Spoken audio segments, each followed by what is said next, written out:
Hi welcome to V library V library. ठीक है।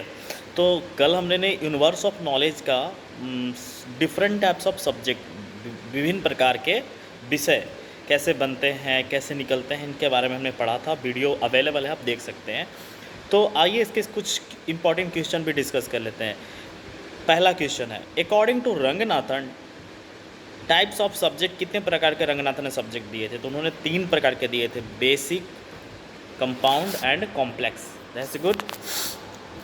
And subject in which only the basic subject remain is called. अगर ऐसा कोई subject है जिसके अंदर सिर्फ बेसिक सब्जेक्ट है तो किसके कैटेगरी में आएगा? तो बेसिक सब्जेक्ट के अंदर में आएगा। ठीक है। सब्जेक्ट विच हैव वन और more single idea along with basic subject is called. मैंने कल बताया था कि एक सिंगल आइडिया मतलब एक आइसोलेट और बेसिक सब्जेक्ट जब मिलता है तो क्या बनता है? दो जब मिलते हैं, कंपाउंड का मतलब ही होता है दो, तो कंपाउंड इसका ऑप्शन होगा। ठीक है। द सब्जेक्ट, चौथा क्वेश्चन है, the subject which is formed from the interrelationship of two or more subject. ठीक है। इंटर रिलेशन क्या होता है? संबंध बनाता हो, वैसे विषय को हम कॉम्प्लेक्स सब्जेक्ट करते हैं। तो रिलेशन याद रखना, relationship to or more subject. ठीक है। तो वो कॉम्प्लेक्स सब्जेक्ट बनेंगे। बायोलॉजी, मैंने बताया था biology come under basic subject की कैटेगरी में अगर agriculture of rice come under which subject. Same example आता है एग्जामिनेशन में। ओके। तो agriculture of rice is common compound subject, agriculture is the basic and rice is the part of this part. Okay.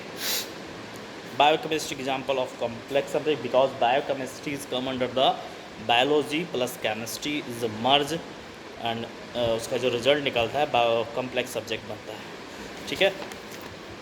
और 9 question है, subject is organize and systematic group of idea. कल मैंने पढ़ाया था कि जो आइडिया एंड सिस्टमैटिक ग्रुप याद रखिए by the S R Ranganathan ने कहा था।